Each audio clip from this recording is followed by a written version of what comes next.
আজকে নতুন স্বাধীনতা অর্জন করেছে, এটিকে সফল করতে হবে।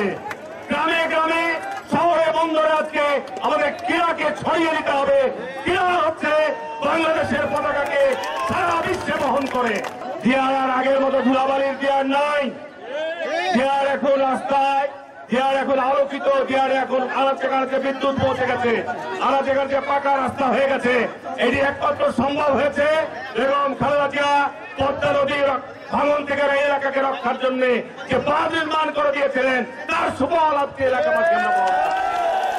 ইনশাল্লাহ এলাকাকে আরো সুন্দর করার জন্য, এলাকাকে তরুণদেরকে শিক্ষায় সবকিছু অগ্রসর করার জন্য আরেকটি দাবি আপনারা করেছেন যে অঞ্চলে একটি আপনার মিনি স্টেডিয়াম নির্মাণ করা যায় কিনা। ইনশাল্লাহ এটা আমার চিন্তা ভাবনার মধ্যে থাকবে, পরিকল্পনার মধ্যে থাকবে।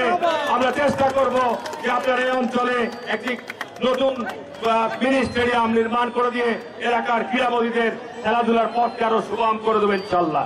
ইনশাল্লাহ আপনারা দোয়া করবেন বাংলাদেশে শান্তি শৃঙ্খলা বজায় রেখে। বাংলাদেশ আজকে গত 5ই আগস্টের আগে পরিচয় ছিল তার বিশ্বের দরবারে বাংলাদেশ একটি জঙ্গি রাষ্ট্র, বাংলাদেশ একটি গুমের রাষ্ট্র, বাংলাদেশ একটি খুনের রাষ্ট্র, বাংলাদেশ একটি বর্তনীর রাষ্ট্র। ইনশাল্লাহ আমরা এখান থেকে বাংলাদেশকে মুক্ত করব, বাংলাদেশের অর্থনীতিকে আমরা মুক্ত করব, বাংলাদেশের তরুণদেরকে যে বিপ্লবী সাহসী নিয়ে, যে উদ্যম নিয়ে আজকে অসংখ্য প্রাণের বিনিময়ে যে স্বপ্ন নিয়ে নতুন স্বাধীনতার পতাকা আমরা উড়িয়েছি, আমরা এদিকে সামনের দিকে এগিয়ে নিয়ে যাব।